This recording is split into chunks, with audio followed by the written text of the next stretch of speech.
Assalomu alaykum, Ismoilxon aka. Assalomu alaykum. Va bizni YouTubedan kuzatib turgan kuzatuvchilarimiz, bizni obunachilarimiz orasida bundan tashqari mana shu sovutish texnikalarini ichida yurgan, shu mavzuning ichida yurgan odamlar ichida har xil savollar yuzaga kelyapti. Kompressorlar, feollar haqida har xil noto'g'ri fikrlar shakllanib qolyapti. Shuning uchun keling bir oydinlik kiritaylik kompressor temasida, feon temasida. Albatta siz Astashiref kompaniyasida ekspertsiz, bu sohada anchadan beri faoliyat yurityapsiz. Shuning uchun sizdan dinlarni olsak degandik. Albatta, Samandarjon, men mana shu Astashiref kompaniyasida bir necha yildan beri, ya'ni ekspert sifatida ish olib boraman. Ya'ni meni asosiy vazifam bizda ishlab chiqaruvchi mijozlarimiz bor. Mana shu mijozlarimizga yangi chiqayotgan vitrinalar uchun kompressor, isparitor, kondensator, mana shularni chiqayotgan yangi mahsulotlarga, ya'ni podbor qilib berish bo'yicha maslahatlarni beraman. Endi mayli qanaqadir savollar bo'lsa, men o'zim bilgancha, qo'ldan kelgancha javob berib ko'ramiz. Ismoilxon aka, asosan savollar kompressor haqida juda ko'p tushyapti. Keling, birinchi boshlaylik. O'zi kompressor tanlayotganda nimalarga ahamiyat berish kerak? Endi yangi ishlab chiqaruvchilar bo'lsa, bularga endi bozorda o'rganishga ko'rish kerak, qaysi kompressorlardan ko'p qo'yilyapti.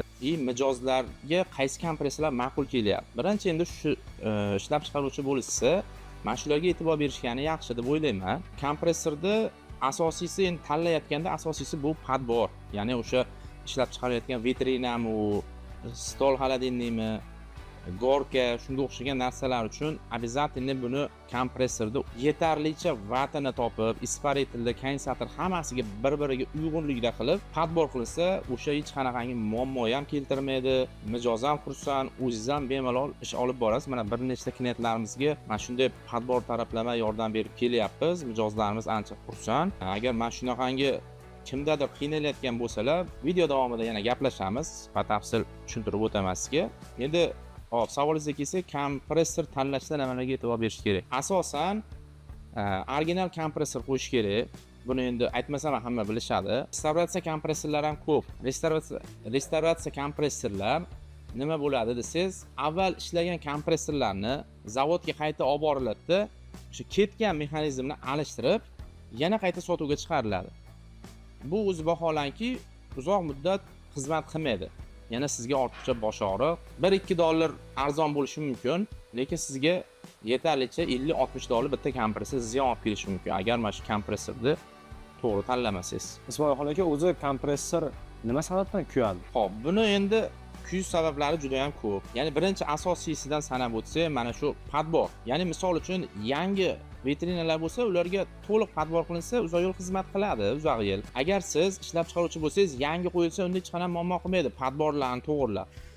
Lekin yillar davomida ishladi, kompressor kuyib qoldi. Siz unga kompressorni agar katta yo turishiga qarab, kompressorni turishiga qarab tanlab qo'ygan bo'lsangiz, bu katta xato. Buni vatini, moshnasidan o'rganib turib, o'ziga o'zi bir xil tushagani qo'ysangiz, hech qanaqa muammo bo'lmaydi. Endi kimdir yomonlash niyatda emas, aytaman, ko'pchilik kompressorni turishiga qarab turib, mana shu tushadi qo'yib yuborishadi. Qanaqadir muammolar kelib chiqadi. Misol uchun, eng zo'r kompressorni ham bunaqa sharoitda yomonga chiqarib qo'yish hech gap emas. Shuning uchun avvalgi kompressorni vatini o'rganish kerak hamda mana shu vatga to'g'ri keladigan kompressorni qo'yilsa, uzoq yil xizmat qilib beradi. Hozir endi ko'p kompressorlar Xitoydan kelyapti-yu. Odamlar orasida shunaqa gaplar bor. Xitoy baribir xitoyligini qiladi, sifatsiz bo'ladi deyaptilar. Yo'q, bu katta xato. Chunki bozorda adashmasam 60-70% tagi borib kompressorlar Xitoyga taqaladi. Misol uchun Ispaniyada oddiy misol Kubigate. Bu qanaqa katta brend. Shuni ham mana shu tagi borib xitoyliklarniki. Chunki Xitoy ishlab chiqarishda yetakchi o'rinda desam ham bo'laveradi. Hech qanaqangi Xitoy kompressor bu nimaniki deb menimcha noto'g'ri unaqangi. Xitoydagi mana shuncha yildan beri ishlab kelyapti. Aytaylik, mana kompressor kuydi, buzildi. Kompressorni almashtirayotgan bo'lsak, unga qo'shib yana nimalarni almashtiramiz? Xo'p, endi ko'pchilik ustalar ham bilishadi, o'zi kompressorni almashtirayotganda обязательно filtrini qo'shib almashtirish kerak. Agar imkoniyat bo'lsa, kapilarkani ham qo'shib almashtirib olsa, maqsadga muvofiq bo'ladi. Lekin kompressor bilan filtrni обязательно almashtirish kerak. Freonchi. Freon endi samo собой bu kichkina nimalarda bo'lsa, o'zi uni yig'ib ola olmaysiz. U chiqib ketadi, yangi qo'yasiz. Lekin katta sistemalarda bo'lsa, misol uchun 5 kilo, 10 kilo, 20 kilolik sistemalar bor. Bularda aynan rekuperator stansiya bor. Shu orqali ballonlarga qaytarib olib, sistemani endi motor kuygan bo'lsa almashtirib yo remont qilingan joy bo'lsa remont qilib, yana qaytadan quyib ishlatsangiz bo'laveradi. Hop, kompressorni o'rnatgandan keyin bu o'rnatilgan xona harorati yoki sharoitlar ham uni sifatiga ta'sir qilib qoladimi ishlashiga? Albatta, albatta. Qanaqa Misol uchun padbor qilinadi. Ya'ni ko'p joylarda, ya'ni supermarketlar, asosiy vitrinalarda olsak, ko'p hollarda supermarketlarda, magazinlarda, ya'ni konditsionerli xonalar turadi. 25-30 gradus atrofida. Shunga qarab padbor qilinsa, bir xilgilar endi qo'yishadi, rosa 00 bo'ladi, shu konditsionerli xonada ishlayveradi. Lekin bir xilgi mijozlar tashqariga qo'yishadi, kunning issig'iga bu kondensatordagi bosim havoni issig'iga ko'tarilib ketadi. Shunda vitrinalardagi motor qizib ketishi, motor qizib kuyishi yoki o'ta darajada qizib ketib kompressor ishlamay qolishi mana shu oqibatlarga olib keladi. Shuning uchun biz mana shularni o'ylab chiqib, tashqi muhitga qo'yilganda ham, ya'ni bu asosan tagi borib yana padborga taqaladi. Mana shu issiq joyda ishlaganda ham bemalol ishlagan qilib, asosiy padborga yetib olsangiz, xoh ichkarida tursin, xoh tashqarida tursin, hech qanaqa muammo bo'lmaydi. Keyin shaxsan o'zimni qiziqtiradigan bitta savol bor. Buni dunyo bo'yicha tan olingan brendlar bor, kompressor ishlab chiqaradigan. Mощности baland, kompressorlar zo'r ishlaydi, lekin past kuchlanishda kam faoliyat ko'rsatadi. Ya'ni past kuchlanishda qiynaladi baribir. Endi yangi kelayotgan kompressorlar bor, past kuchlanishda zo'r ishlab beradi. Mana shularning mощности qanaqa? Past kuchlanishda ishlaganiga yarasha mощностьdan qisilganmi? Tushundim. Mana savolingizni. Yangi chiqayotganlar, ya'ni o'zi hajmi kichkina-yu, o'sha katta nimalarda mощностьni beraladimi degandek savol berdingiz. Men tushunishim bo'yicha. Qarang, endi o'rinli savol bo'ldi. 404 freonda ishlagan kompressorlar bo'lgan. Gabariti ancha katta, misol uchun 1000 vattni olaylik. 1000 vattda taxminiy katta kompressor. Endi shuni zamon texnika rivojlanyapti. Mana shu freon turini o'zgartirib, o'sha kompressorni, kichkina kompressordan o'sha katta kompressor bergan quvvatni olyapti. Sababi bu kichkina kompressor tokni kam rasxod qiladi, freonni kam oladi. Bular shu 404 dan 290 ga o'tishdi. Sababi ham bir 50% shu desangiz ham bo'laveradi. Chunki bu 290 yengil gazni hisobiga past tokka ham kompressor qiynalmay bemalol ishlaydi. Hamda kichkinagina kompressordan o'sha katta kompressorda quvvatini oladi. Ya'ni katta kompressorda tok sarfi qanchayi, bu kichkinaniki. Avion silindr hamma yoqdan kelib chiqib, detalli men sizga hozir tushuntirib o'tgani vaqt ham yetmaydi. Qisqasi, kichkina kompressordan shu freon gaz turi orqali katta effektlar olinyapti. Shuning uchun mana ko'rib turibsiz, hozirda o'sha 404 katta kompressorlar o'rniga bemalol biz Huawei'dan 290 modellardan padborlarni qilib beryapmiz. Xudo xolasa hali muammolarga uchragani yo'q. Zo'r mijozlarimiz ancha minnatdor. Demak, past kuchlanishda ishlaydi degani mощности past degani emas ekan. Yo'q. Past kuchda tokda ishlaydigan mощность past. Biz hammasini shu mощностьlarni bir xil qilib nima qilib beramiz. Endi u kompressorda o'ziga bog'liq. Past kuchda ishga ishlash. Freonni ko'payib kamayishini kompressoriga nima ta'siri bo'ladi? Albatta juda katta ta'siri bo'ladi. Ko'paysa qanaqa ta'siri bor, kamaysa qanaqa ta'siri? Xo'p, endi kamayib ketsa, o'zi bittada ustida biladi, ya'ni yaxshi sovutmaydi, effekt bermaydi. Agar ko'payib ketsa, kondensatorda davleniya ko'tarilib ketadi, kompressor juda qizib, ya'ni qaramay qolsa, bu kompressorda kuyishiga ham olib keladi. Shuning uchun manometr orqali o'lchab normada qilinsa, uzoq yil xizmat qilib beradi. Bu asosiy omillardan bittasi. Ya'ni bu freonni kam ko'p quyish, bu обязательно e'tibor berilgan joyi. Mana shu kompressorda kuyish haqida gap ketganda, mana shu kompressorimizni faqat kuygandan keyin aybini topamizda, aksar holatda. Shu kuyishdan oldin ham kamchiliklarni sezsak bo'ladimi? Nimalardan bilib olsak bo'ladi? Xo'p, endi bu narsani aytib o'taman. Ya'ni maslahat o'laroq biz bir nechta klientlarimizga mana shu maslahatni berganmiz. Shuni qilib kelishyapti. Misol uchun bu asosan ishlab chiqaruvchilarga. Ya'ni ishlab chiqaruvchilar o'z mahsulotini sotgandan keyin обязательно mijozlarni bitta bazasini yaratish kerak.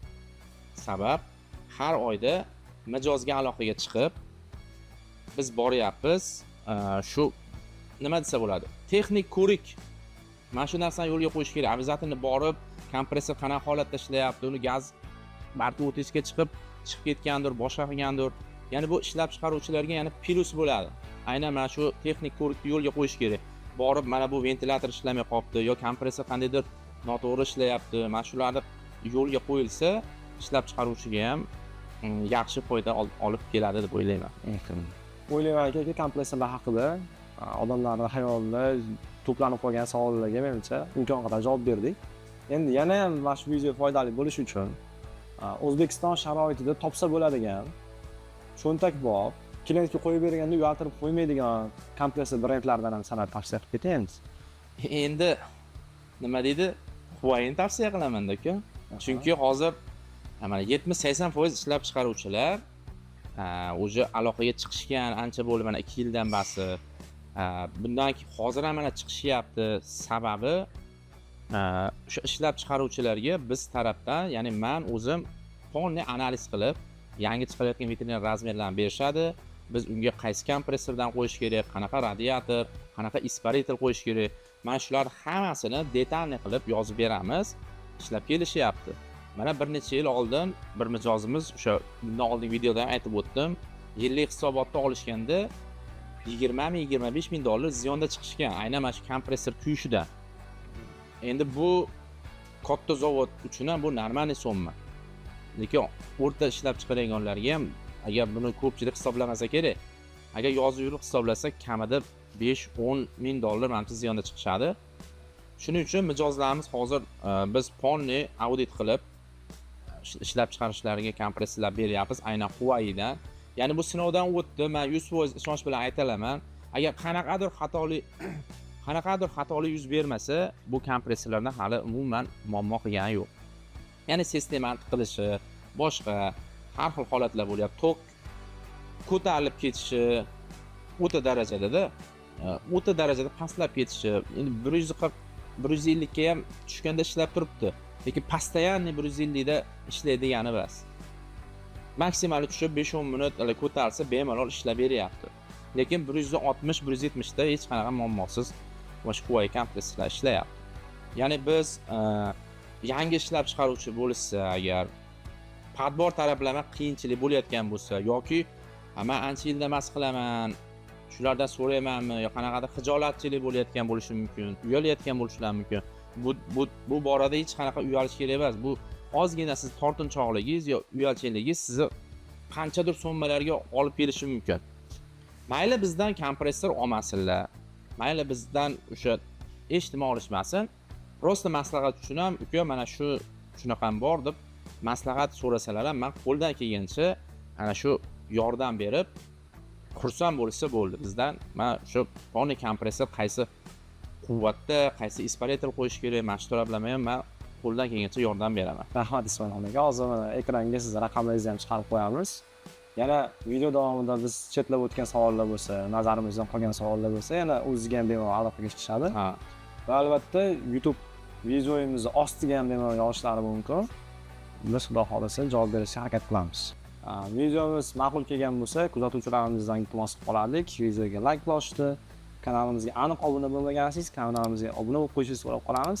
Va keyingi videolarimiz nima haqida bo'lsin, nima og'riqlaringiz bor, uni ham izohlarni yozib ketsangiz, sizga ham bizga ham foydali bo'ladi. Keyingi savollarda ko'rishguncha.